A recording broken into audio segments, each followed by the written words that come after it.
Should we watch the baseball video? Let's watch the baseball video. Does pro sports have a gambling problem? Answer, probably yes. That's my off the rip answer. Let's find out. Does pro sports have a gambling problem? Week into 2024, MLB's worst nightmare happened. Their golden child was in an illegal gambling scandal, accused of betting on his own games, being investigated by the league, being investigated by the IRS, and even being investigated by the FBI concerning I gotta be honest with you, Shohei Ohtani is just built to be a star. Even the way he walks while being perp walked by the police. Looks like a fucking Chad, dude. You just can't help but root for him. This guy was never going down. This guy could have shot somebody in the middle of the street. And that baseball and the FBI and everyone would have found a way to make it not his fault. I swear to God, he is him. Concerning $4.5 million in illegal sports betting wagers. 6'4" and hot, two-tier justice system. I'm gonna pause right there and tell you, this is not just a joke. It is a fact. They did a longitudinal, multi-decade study that more attractive people get like half the jail time for the same offense. Like on average, people were getting 4 years if they were ugly. They were getting 2 years if they were hot. Like legitimately a different justice system. They were getting half the penalty. They were getting smaller financial penalties. Yeah, it's crazy. They were way more likely than average to get the case dismissed or like given a fine instead of a jail time. It's insane. It's not even a joke. It's not even like a ha ha ha, the judge thing. It's like something about it. It's the halo effect where they think if you have a hot face, you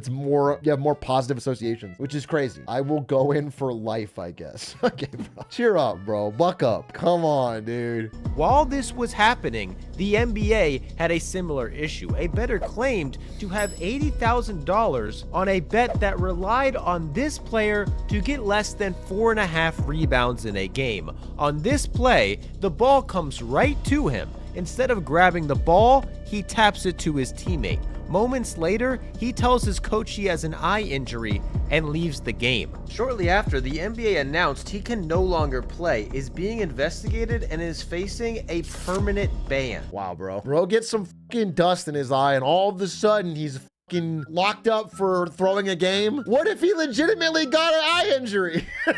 What if the dude legitimately got some shit in his eye, and now all of a sudden he's we'll never know, dude. Free my man. Simultaneously, the NCAA announced they were investigating Temple basketball for suspicious betting activity. There have already been 12 NFL players suspended for breaking their gambling rules since sports betting became legal in 2018. And in 2022 alone, there were 1,212 matches flagged as suspicious, potentially being rigged or fixed for money. That is a 34% increase from the year prior. It was not long ago when all major sports leagues opposed legalized betting. In 2017, Roger Goodell said legal sports betting could compromise the integrity of the game. Former MLB Commissioner Bud Selig said it was, quote, evil, which... It is funny that they all said this for decades, and then someone said, yeah, but you can make money off it. And then they went, oh, all right, well... that then. It's crazy that they were so opposed to it until finally there was a way they could tie in with the gambling companies and print cash. LeBron betting against Lakers is so obvious, bro, I'm gonna lose my mind. As a newly minted Lakers fan, I have to ride or die defend LeBron at all times. And I have to tell you, I'm getting real annoyed everyone blaming LeBron for this loss to the Nuggets when he has been playing good. He's been playing good. Superman does good, LeBron be playing well. All right, you're banned. In fact, MLB was so paranoid about gambling when two of their most legendary players, Mickey Mantle and Willie Mays, agreed to do a meet and greet at a casino.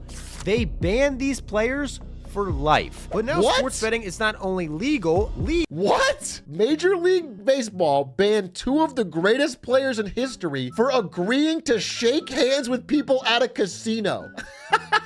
Obviously must have been overturned. Obviously must have been overturned. I would have heard about this before. Must have been overturned, but still insane. Oh, yeah, reversed it. Okay, yeah. That's so funny because now if you watch it, there'll be a fucking DraftKings ad with Kevin Hart every 30 seconds. But now sports betting is not only legal, leagues support it and are making millions of dollars from it. For years, their biggest fear was that legal gambling would lead to match fixing, 3-point shaving, and games being rigged. A scandal like this could break a sport, and in March, MLB looked like it could be facing worst case scenario. Shohei Ohtani had just gotten his first hit, his first steal, and was about to get his first win in a Dodgers uniform. He was in Korea as part of MLB's opening series, playing the first game of the 2024 season. Oh, he's such a star. Cameras caught him and his interpreter joking around in the dugout. Shohei and Ippei are best friends. They are never seen apart and regularly seen having fun in the dugout, so everything seemed normal. But less than 10 hours after this, news broke that Ohtani's attorneys were accusing Ippei of a, quote, massive theft. Minutes later, we learn Ippei has been fired by the Dodgers. Early reports from the LA Times say that Ohtani's attorneys discovered Ippei conducting a massive theft from Ohtani in order to pay off sports betting debts that he had with an illegal bookmaker. Before the baseball world could even make sense of this news, ESPN dropped their own article and made this story a lot more suspicious. ESPN reported that while investigating an illegal bookmaking operation in California, federal investigators had found that there had been multiple six-figure transfers from Shohei Ohtani's bank account to this illegal bookmaking operation, presumably to pay off gambling debt that totaled over. Okay, I know that the FBI came in and said Ohtani had nothing to do with it and he's completely off the hook. But man, when you really lay it out, it seems so crazy that he knew nothing. It seems so suspicious to me that he knew it was all his friend. ESPN had interviewed Ippei a day before opening day. Ippei told ESPN that this was not a theft and that Ohtani had voluntarily paid off Ippei's gambling debt to help him out as a friend. Another spokesperson for Ohtani also told ESPN this version of the story, leading to a ton of questions. Why is Ohtani's team suddenly saying Ippei stole the money when the day before they had said Ohtani transferred the money voluntarily? Ohtani had known about this scandal before opening day. If it was truly a massive theft, you wouldn't think the two would act so friendly with each other the very next day. He probably thought it was a Netflix subscription or something.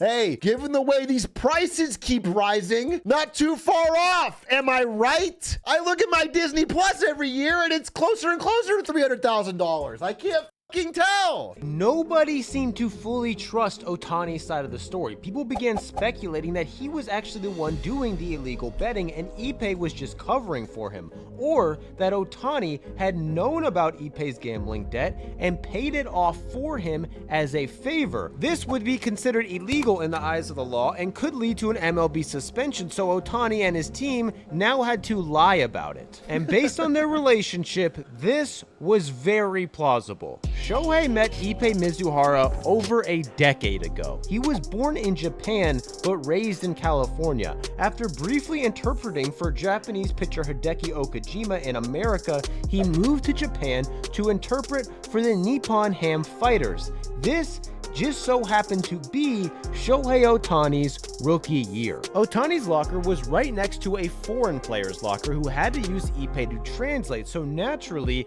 Ippei and Shohei became friends. 5 years later, when Ohtani went to play for the Angels, it was only natural for him to hire Ippei as his full-time interpreter. However, Ippei became much more than that. When Ohtani first came to America, he arranged to have Ippei live in the same apartment as him. Ohtani had no license, so Ippei also became his personal. These guys are too close of friends. It just really requires a leap of faith that Shohei had no fucking idea that all of the money leaving his account. He would buy groceries for Ohtani. The two ate breakfast together every single day before games. He trained with Ohtani, tracked his progress during workouts, and when Ohtani didn't have anyone to play catch with, he would do it with Ippei.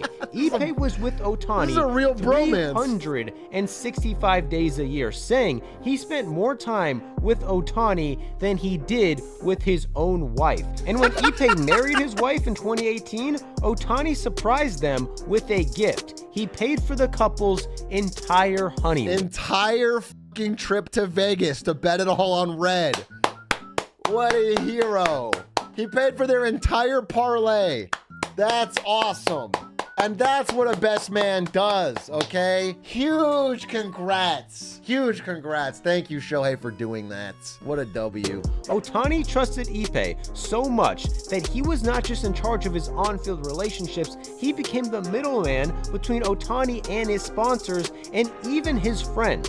During the MLB lockout, team employees were not allowed to interact with players, so Ippei quit his job with the Angels just so he could continue helping Ohtani. When Ohtani was in the Home Run Derby in 2021, he had Ippei be his personal catcher. When he played for Team Japan in the WBC, he didn't need a translator around his Japanese teammates, yet he still had Ippei accompany him throughout the entire tournament. Ohtani's star power exploded. Since he was always next to him, so did Ippei's. He has over 400,000 Instagram followers and barely posts. When the Angels were introduced in 2023, Ippei, an interpreter, was not only introduced with the team. Bro, this dude kind of up the bag, I gotta be honest with you. If it is true that he is the one who did all the gambling and stole his friend's money, insane bag up. He is a dude that can speak Japanese and English. That is his entire qualifications, and apparently is a major chiller. A major chiller who can speak Japanese and English and just had a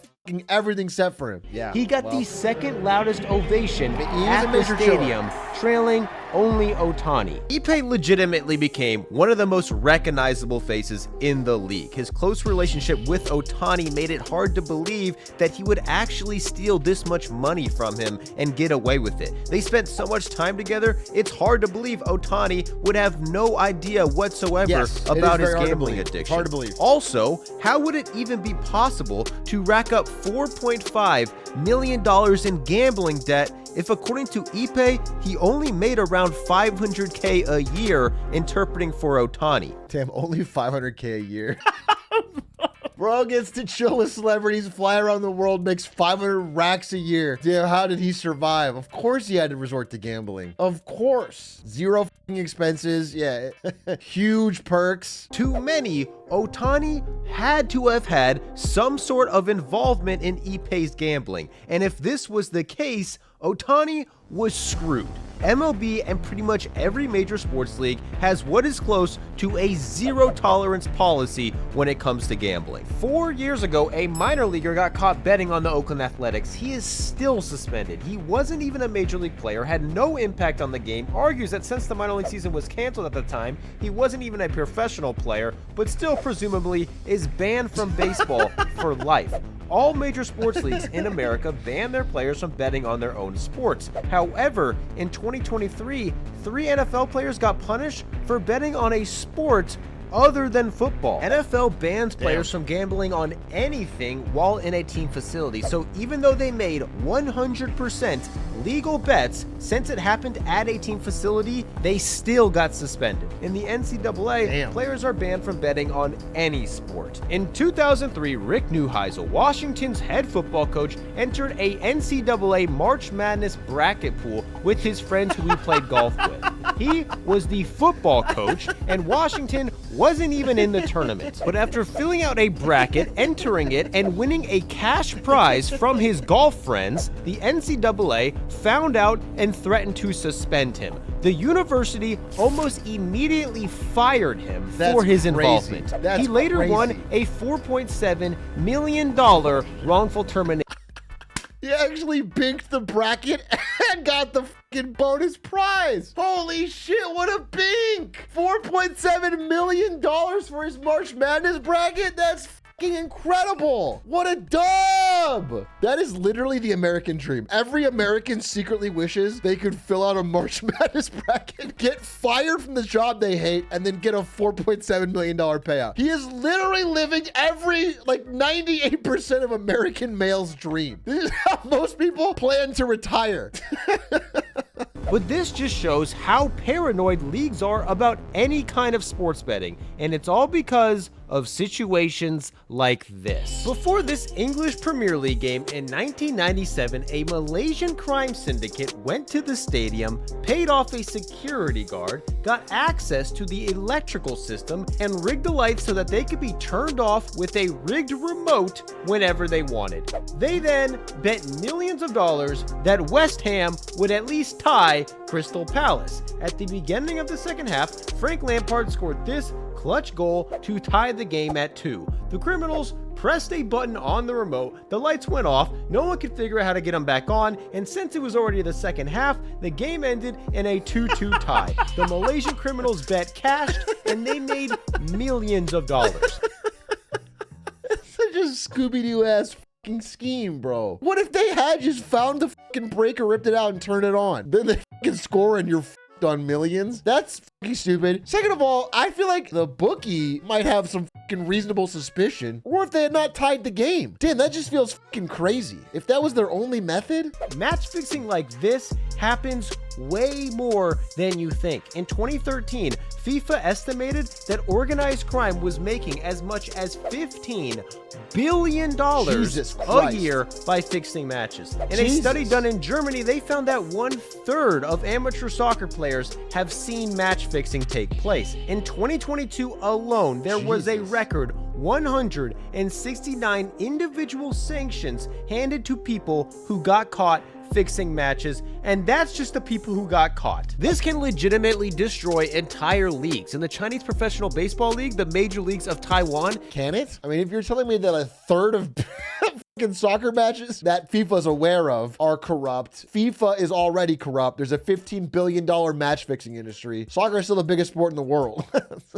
Hasn't done shit, bro. Hasn't stopped it. It's not like FIFA's a paragon of anti-corruption anyway. They're corrupt as shit. Have you seen the Law League that there's 70% of their players banned? I didn't see that, but I do know that match fixing is pretty big in esports, especially at the lower level, because there's no money in it. So the only money they can make is from match fixing. I do know there was a scandal of it in Korea where people got jail time. People got their banners taken down and burned. One of my favorite Brood War players of all time, Savior, he was considered one of the greatest of the game, one of the Bones. He had his entire legacy torched, burned down, stripped from the history books because he match fixed. Very sad. Near the end of his career when he wasn't good anymore, he did like 2 match fixed games and they took everything. M2K? I don't think M2K ever match fixed. I never heard about that. He would split the pot at the end of tournaments, but often it was other people bullying him into it. It would like be a tournament he was supposed to win, and then everyone didn't like him at the tournament, so they would bully him into splitting the pot with the local favorite. Melee match fixing is like $20. Yeah, that's true. And there were also all those tournaments back then were ran so poorly, they would be like, it would be like 1 a.m. the tournament wasn't over yet, and so splitting the finals would often be like a... Dude, it's actually crazy because so Mango was gonna come over to my house this weekend. We're gonna watch Shogun, but he decided he was gonna go to Pat's house. Not a friend named Pat. Pat's house is the name of a tournament. So he's going to Pat's house, and he messaged me about how he couldn't go, and I checked the prize pool on Pat's house. He's playing for this, dude. I mean, it's nice, but like this is what he's literally going to a tournament to play for the chance at $1,800. It doesn't even cover his rent. Absolutely, if he streamed in the time he spent this tournament would make more than this. So he's literally doing it for the thrill of competition. Maybe his interpreter has a gambling addiction, so he's trying to grind. Well, he speaks fluent English.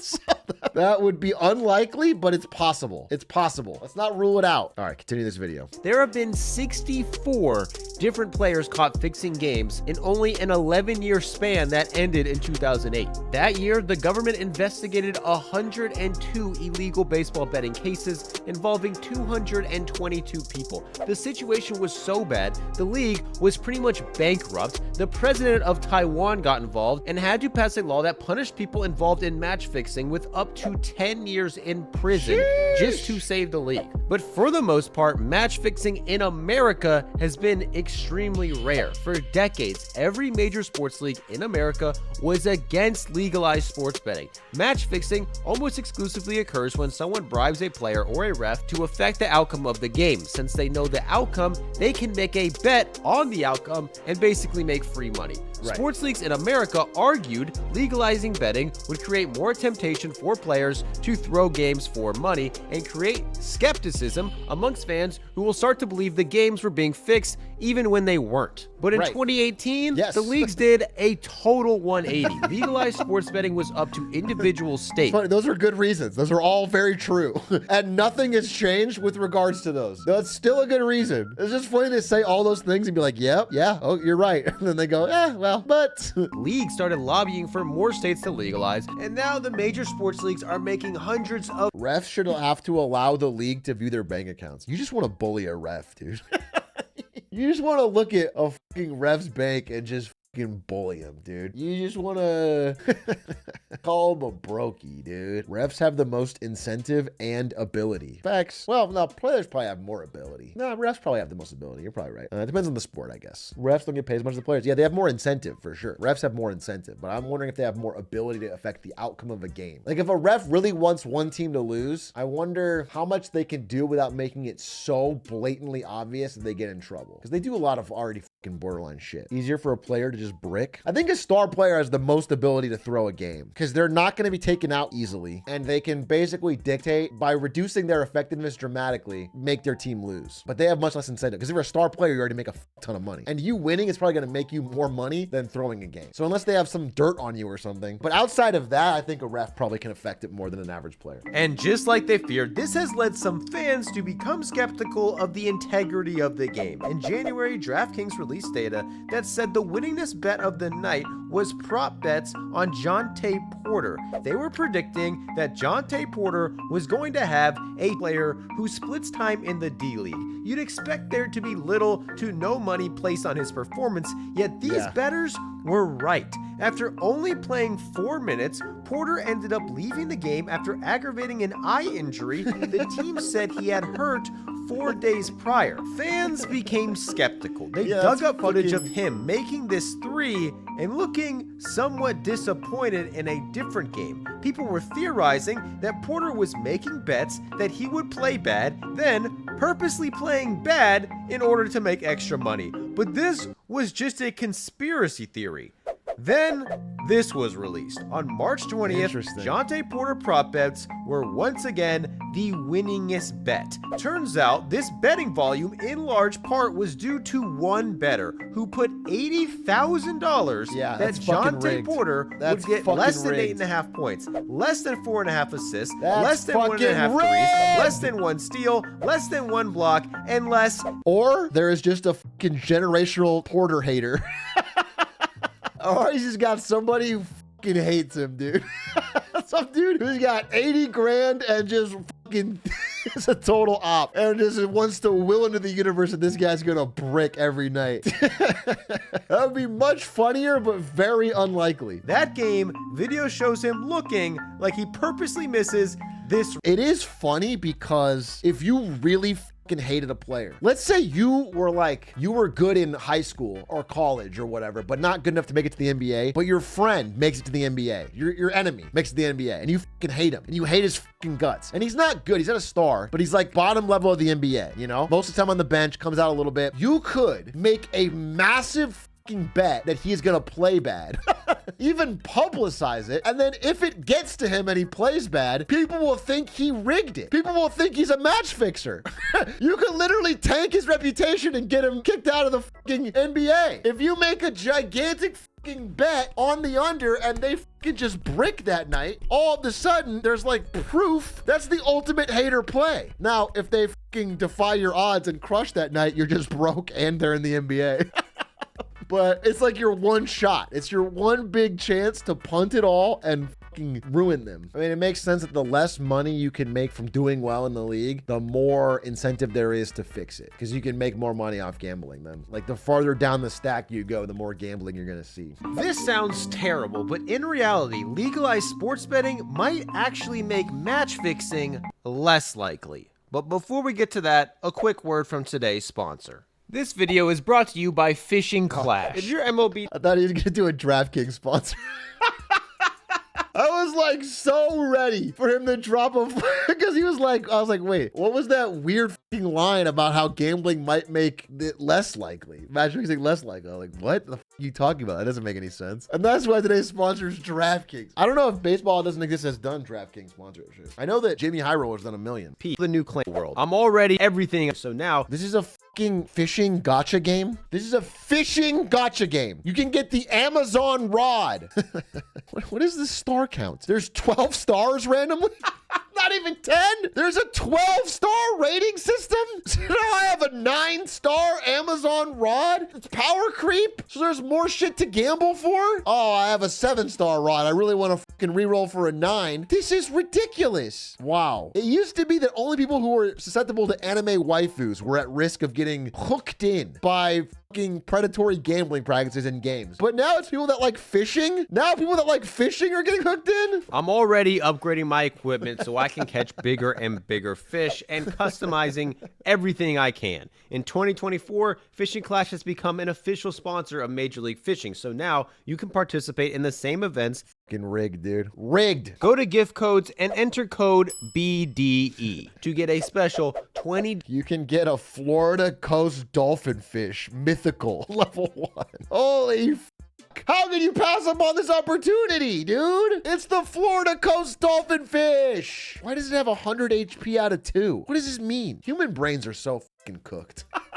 All of these games have figured out that the average human brain is so fucking riddled with holes like Swiss cheese. It just needs fucking bright colors, something they like, and a number going up. Any fucking hobby is going to be turned into a gotcha game at some point. Would think legalized betting would create more betting and more opportunities for match fixing, but the leagues don't see it that way. Since 2018, leagues have begun paying tens of millions of dollars to companies like these. They're essentially surveillance services whose job it is to spy on players, analyze betting lines, track betting activity, and find and report anything suspicious. When signing up for a legal betting account, your identity has to be verified. If you're a professional athlete betting on a sport you play, they're going to know immediately. If you use a friend's account to bet, but make those bets in your home or in the arena you play in, they also have a tracking system that knows your location within a 3 feet radius and are gonna know immediately if they find suspicious betting activity on a specific player. Me handshaking LeBron at a fan meet and greet while secretly betting on the Lakers to lose. From my phone within a 3 feet radius, trying to get him.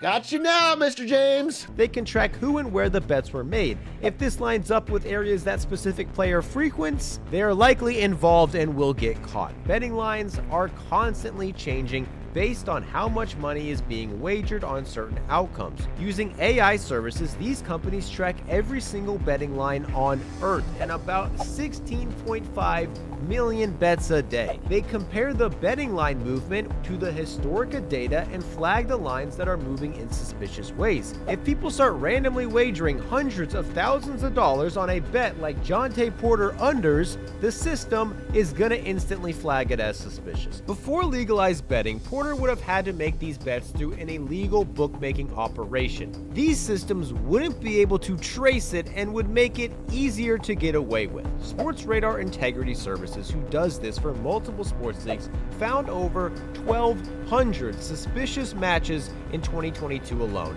This is a 34% in. So this argument sounds good on the surface because their ability to track it does increase their likelihood of catching it. However, when you go from like a very few shady, small underground gambling things that are like hard to track to a massive global gambling industry, it's like a 10,000x scale multiplier. So that the raw number of attempts is so much higher that even if you can catch more of them, you're still having way more of a problem. It doesn't reduce the problem in any way, but I can see what they're saying. But it's hard to know exactly why. Legalized betting made sports betting more popular. More people betting on sports means more potential match fixers. But legalized betting also makes betting more traceable. According to these services, the increase in suspicious matches is solely based on how much better their systems have become in catching people.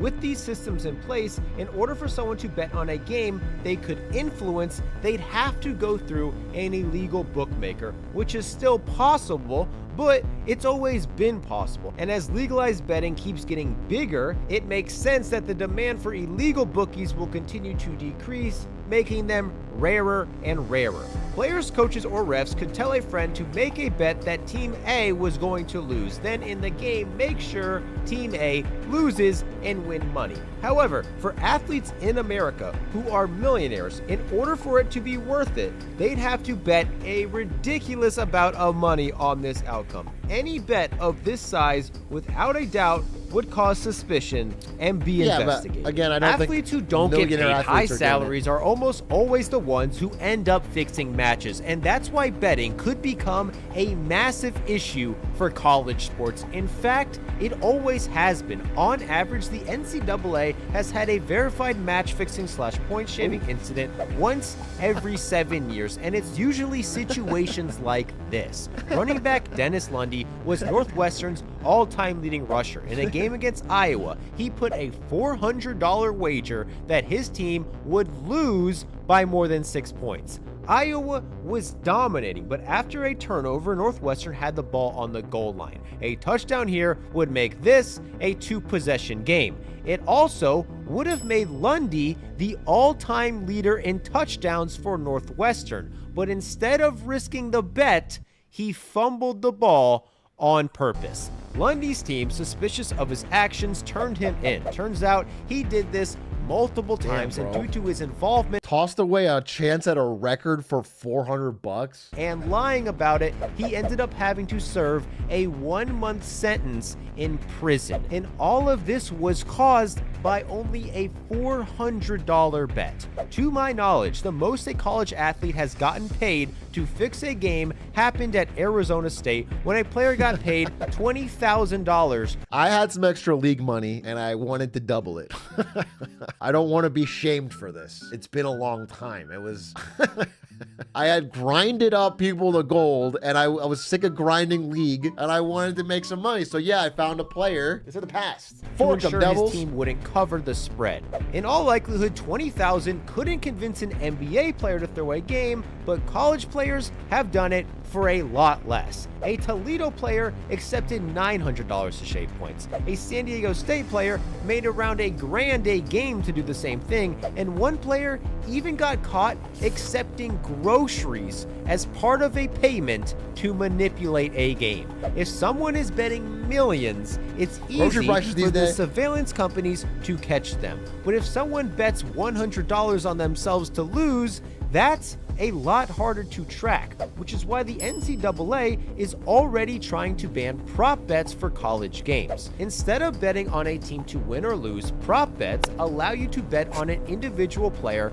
to score more or less than X amount of points, get more or less than X amount of strikeouts, rush for more or less than X amount of yards, etc. Almost any starting running back in the country could just get a friend to bet $100 that they will get less than X amount of yards, then leave the game in the second half with a fake injury and make $100. Tens of billions of dollars is bet on college sports every year, so a $100 bet can fall through the cracks, but it's still risky. The NCAA invests millions into surveillance to find suspicious activity, and this past season, they might have found their next scandal. On February 8th, Temple was a 6.5-point underdog versus Memphis when all of a sudden, so many people bet on them to lose, they became a 10.5-point underdog in only 4 hours. The same exact thing happened 3 weeks later after a ton of money was bet on the under. 4 days later, it happened again. Then, in their last game of the season, they were a 2.5-point underdog. When so much money was wagered on them to lose, they became an 8-point underdog. In all 4 cases, so much money was placed on a specific outcome, it dramatically changed the betting line. And in all 4 cases, the people who caused the betting line to change were correct. The NCAA has since opened up an investigation because someone being this confident on an outcome historically is caused by one of these scenarios. Either several players or a single notable player who plays enough to impact the final score bet his team to perform poorly, then purposely performed poorly. Someone inside the program knew a star player was injured and wouldn't play, then sold that information to a bettor who bet the team would lose before the bookmakers could adjust the line accordingly. Or somebody within the organization racked up an insane amount of gambling debt with an illegal bookmaker. Unable to pay off the debt, the bookmaker tells them they will forgive the debt, but only if they lose a game on purpose. The bookmaker ends up making even more money betting on the outcome, and the person in debt can walk away without paying. I guess that is a rationale for why players shouldn't be allowed to gamble on other games. Like, I've always wondered why should you care if a football player bets on basketball? But I guess, like, if they bet a lot, there's a chance they could be in debt to a bookie, and then it would lead to influence over them. They could be blackmailed. There's a risk there for sure. This last scenario historically has been one of the most common ways match fixing takes place, and it's why professional sports have always shied away and punished players for any type of illegal betting, even if it wasn't on sports. It's also why it looked like the relationship between Ippei Mizuhara and Shohei Ohtani could bring down the entire sport. While working with Ohtani, Ippei developed a crippling gambling addiction. According to a federal complaint, Ippei made around 19,000 bets, gambling as much as 160 grand on a single wager. During this time, he won $142 million, but also lost $180 million, meaning he was $40 million in gambling debt. And all of this took place in just a span of a little over 2 years. Ippei made less. Christ, in 2 years, swings of $300 million? That's crazy. Than $1 million a year. So how is it even possible to bet enough money to get that much debt? If he did it legally, it wouldn't be possible. Regulated betting in the United States forbids sportsbooks from taking bets on credit. This prevents addicts from racking up debt they can't afford to pay off. But sports betting is illegal. Don't worry, my chat just says they'll take out Klarna. They'll get a credit card, pay it off with Klarna, and then put that into their DraftKings account. Don't worry, you don't allow credit, they'll find a way. So Ippei was forced to go through an illegal bookmaker. Knowing Ippei was so close to a multi-millionaire athlete, the bookmaker likely let him rack up a debt, knowing he couldn't afford it because at the end of the day, he knew Ohtani could pay it off for him. There was only a few logical ways Ippei could ever afford to pay off this massive debt. Either have Ohtani pay it off, or even worse, have Ohtani fix a game in exchange for debt forgiveness. Both of these scenarios are illegal, so Ohtani had no choice but to make a statement. On March 25th, 5 days after the news first came out, Ohtani sat down with a new interpreter and for the first time addressed the media, saying... He's just reading it. Man, the meetings they must have had to get this shit hashed out. Just sit down, read this statement exactly verbatim. Do not change a word. And we're going to have the translator say it. Translator's also a lawyer. Ippei had stolen money from him and, quote, told lies, made it clear that he never bet on baseball, never bet on any sport, and never asked anyone to place a bet for him. According to Shohei, basically everyone around him had learned about the scandal before he knew about it. The press was trying to contact him about the payments from his account, but could only ask him about it through Ippei. Ippei, not wanting Ohtani to find out, just lied to the press and never told Ohtani. Ohtani's management also found out. Obviously concerned, they also tried to ask Ohtani about it, but also could only do it through Ippei. Ippei told his management that Ohtani had paid off the debt for him. Trusting Ippei, they went to ESPN and told them that Ohtani had never gambled but did agree to pay off the debt to help out his friend in need. Knowing the report was due to come out the next day, Ippei agreed to address the Dodgers after opening day. At this time, Ohtani still had no idea about the scandal. I mean, that doesn't really track for me because there's not only one bilingual guy in all of LA. And also, like, if you're accusing, if you're like, hey, Shohei, Ippei has been taking a bunch of money from your account. What do you think about that? You're not going to go through Ippei. That's that question. I don't believe that his management team was like, Ippei, can you translate that for us? I do not believe they're like, hey, can you ask him what Ipe did with your money? Translate that. They will find somebody else. There's just no world where these highly paid agents and managers were like, let's ask through Ipe. I don't know if he was betting for Ohtani, but I do think his original story made more sense, where he placed a bunch of bets. Ohtani did know about it and then agreed to cover. It just sounds so unlikely to me that Shohei Ohtani had no idea that his friend was in this fucking crippling gambling debt with his money for years, and he just completely blanked on it. They hook together every day. That seems crazy to me. But also, I don't think he should be fucking whatever. I mean, whatever. Ipe told the Dodgers clubhouse about his addiction, said an article was about to come out, that it was all his fault, and apologized. And this is when Ohtani first realized something was up. Knowing he never paid off the debt himself, he and his managers discovered Ipe had stolen the money. They made this info public and changed their original story. Ipe was fired, MLB and the FBI investigated, and Shohei cooperated, handed over his phone and any relevant information. 3 weeks later, the federal government released a complaint that as of now seems to be the actual story. According to this affidavit, Ipe racked up a debt of $40 million. At one point, the bookmaker seemed worried Ipe wasn't going to pay, then allegedly tracked down Ohtani walking his dog, then texted Ipe, quote, "I don't know why you're not returning my calls. I'm here in Newport Beach and I see Ohtani walking his dog. I'm just gonna go up and talk to him." When Ohtani moved to America, Ipe was the one who helped him open up his first bank account. With this information, so you can just go fucking to Newport Beach and see Ohtani walking his dog? I'm gonna do that tomorrow.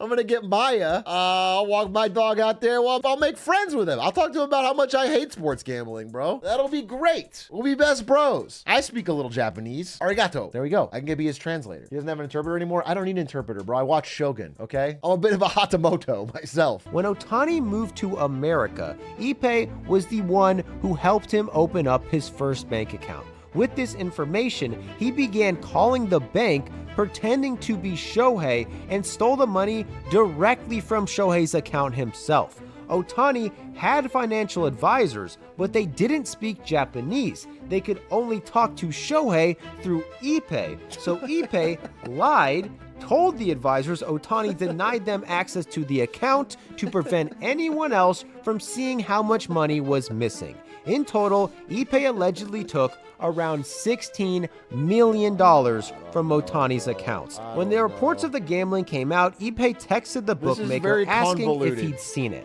The bookmaker said, quote, "Yes, but that's all bullshit. Obviously, you didn't steal from him. I understand it's a cover job." Ipe responded by saying, quote, "Technically, I did steal from him. It's all over for me." Ipe has since turned himself into authorities, was arrested, and if convicted, will be facing up to 30 years in prison. A friendly reminder that today's video was brought to you by Fishing Class. Use the link in the description or scan this QR code and use— What a fucking tone shift. He could be facing 30 years in prison. But if you think of life as a prison, then you can escape by getting on the open seas of Fishing Clash. Catch yourself a big mouth bass and let it all drift away. By the way, if you gamble on this fucking box, you can win a fucking 5-star trout. Sorry, no, a 12-star trout. A 5-star trout is trash. Wow. Insane. Truly insane, but great video. Great video. Great video. Great video. Great video. Great video indeed.